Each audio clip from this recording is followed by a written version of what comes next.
এক বিশাল বনের মধ্যে ছিল একটা বড় জলাশয়। জলাশয়টা গভীর হওয়ার জন্য 2-4 বছর বৃষ্টি না হলেও জলাশয়ের জল শুকাতো না। বিভিন্ন মাছ, শামুক, কাঁকড়া, ঝিনুকের বাস ছিল এই জলাশয়ে। জলাশয়টির তীরে ছিল ছোট বড় নানান মাপের বিভিন্ন গাছ। এইসব গাছে বাস করত বহু বক। হাঁটু জলে দাঁড়িয়ে থাকতো এইসব বক।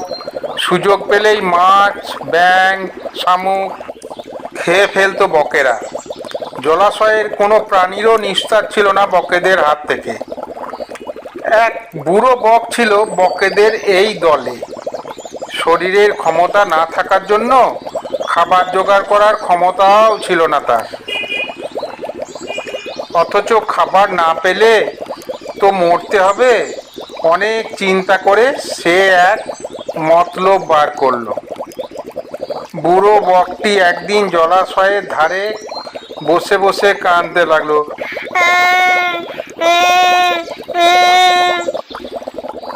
এক কাঁকড়া বককে এভাবে কাঁদতে দেখে বলল, বক মামা, ও বক মামা, তুমি কাঁদছো কেন? তুমি কি খাবার জোগাড় করতে পারোনি?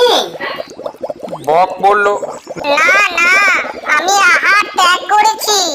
এই জীবনে আর মাছ খাবো না, এই আমার ব্রত। সে কি মামা, হঠাৎ এই ব্রতের কারণ কি? কাঁকড়া বলে উঠল।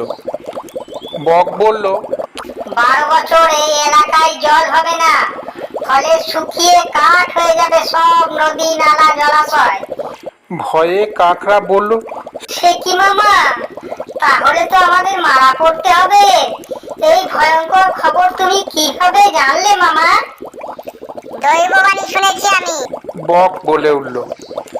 এতদিন আমি তোমাদের সঙ্গেই কাটিয়েছি। জলের অভাবে বেঘরে প্রাণ যাবে তোমাদের, এ কথা ভেবেই আমার এত কষ্ট। কাঁকড়া গিয়ে সব জলচর প্রাণীদের এই খবর দিতেই সকলে ছুটে এলো বকের কাছে।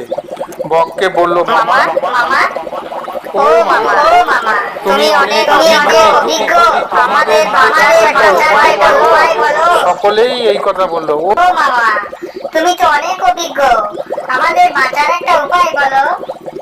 বেশ দূরে একটা গভীর জলাশয় আছে, তোমরা সেখানে গেলে সকলেই প্রাণে বাঁচবে। এই পরামর্শ দিল বক। হতাশ মাছেরা বলল, আমাদের তো জানা নেই, কিভাবে যাব আমরা? আমি তোমাদের পিঠে করে জলাশয়ে নিয়ে যাব। একদিন একজন করে আমার পিঠে চড়ে যাবে। মহা আনন্দে নেচে উঠল সকলে। বক একটা করে মাছ নিয়ে যায়।